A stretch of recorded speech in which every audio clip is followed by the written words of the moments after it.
এই যে আমরা আজকে ছোটো মাসির বাড়িতে এসেছি। মারা দুপুর থেকেই আছে, আমি অফিস থেকে ফিরে তারপরে মাসির বাড়িতে এসেছি। সবাই আমরা আছি। হঠাৎ ইচ্ছা হয়েছে যে মাসির বাড়িতে আসবো, একটু খাবো দাবো, সবার সাথে একটু গল্প গুজব করে তারপরে বাড়ি ফিরবো। তো চলো দেখতে। ভাই এটা কি করছিস? ভাই এটা কি করছিস?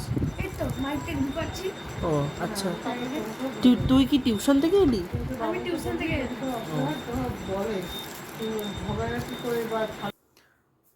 আর এখানে মেসো আমাদের সবার জন্য টিক্কা চাট নিয়ে এসছে, আর বোন সেটা রেডি করে দিচ্ছে। এখানে দিদি হয়ে গেছে অকর্মণ্য, আর বোন হয়ে গেছে কাজের মেয়ে। কাজ করছে দেখো, আমার থেকে ছোট হয়েও কাজ করছে। বাহ, দারুণ, জিভে জল চলে আসছে।